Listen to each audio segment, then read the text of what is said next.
Hello, everyone. Welcome back to Old Charles, the place where coins come alive with history, mystery, and hidden value. If you're holding an old Australian 10-cent coin from 1972, don't let it go just yet.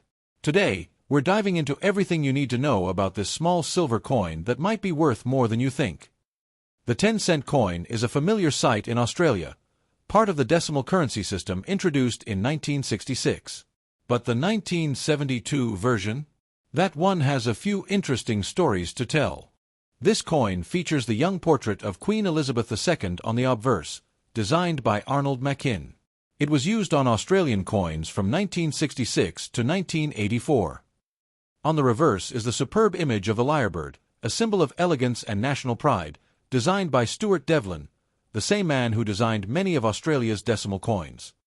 Let's break down the technical details. Metal ***, copper nickel diameter ***, 23.6 mm weight ***, 5.65 grams edge ***, reeded or milled. In 1972, over 22 million of these coins were minted, specifically 22,180,000 to be exact. That makes it a moderate mintage year, not the rarest, but certainly not the most common either. If you have a well-circulated 1972 10-cent coin, its value is typically face value, around 10 cents AUD.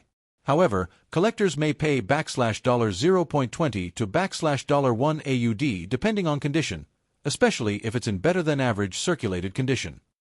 But things get more interesting when we talk about uncirculated or high-grade coins. Coins that are in mint state or graded MS-63 or higher can sell for $5 to $30 AUD or more, depending on the demand and quality. A coin in near-perfect condition with full luster and minimal marks? That's where collectors get excited. Some 1972 10-cent coins have been seen selling online for up to $50 AUD when graded and certified, though those are rare exceptions. Here's where it gets even juicier: error coins. Some rare 1972 10-cent coins may have minting errors. These include off-center strikes ***, die cracks ***, clipped planchets ***, double strikes ***. Depending on the error type and condition, these coins can be worth $10 to over $100 AUD to the right buyer. Want to check if your coin is valuable? Here's what to look for. 1. Minimal wear. Sharp details on the queen and lyrebird. 2. Original luster. That shine means it hasn't been in too many hands. 3. Mint errors. Anything unusual could be worth a second look. 4. Grading. If you think your coin is in superb shape, consider getting it graded by a reputable service.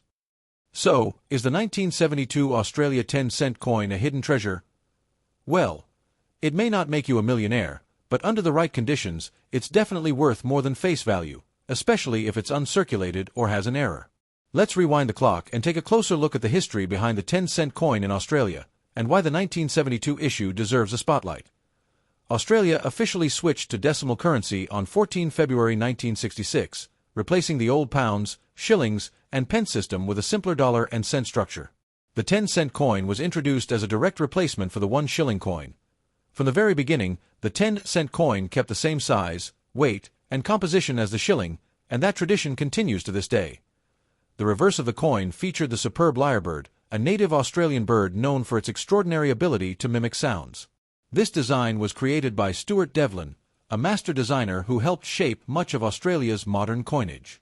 His lyrebird design became iconic and remains unchanged even in modern issues. The obverse of the 1972 10-cent coin is Queen Elizabeth II, depicted in her youthful form. This portrait was designed by Arnold Machin, a British sculptor whose effigy appeared on coins of many Commonwealth countries during that time. The year 1972 in Australia was a time of change. It was the year when Gough Whitlam became Prime Minister, ushering in major reforms and a new direction for the country.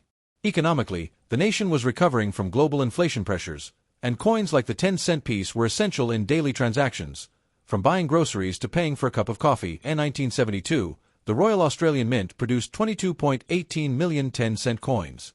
This was fewer than some other years, which is why the 1972 issue is sometimes seen as a little more collectible compared to more common years like 1966 or 1981. Although not rare by strict numismatic standards, coins from 1972 are part of Australia's early decimal era, which makes them increasingly interesting to collectors today.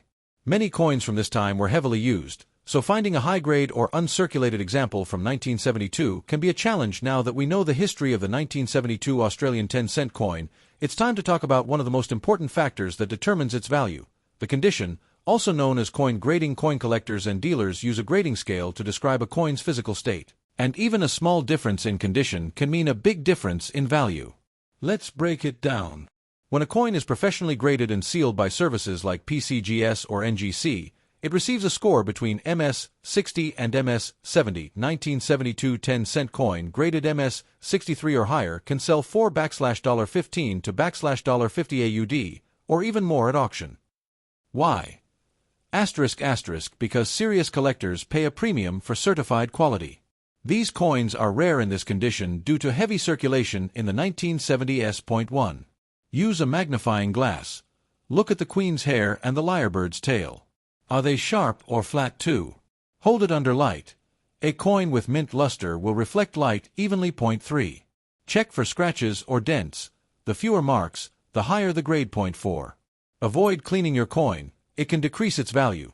So if you're holding a 1972 Australia 10-cent coin, take a moment to look at its condition carefully. A shiny, uncirculated piece could be worth far more than its face value.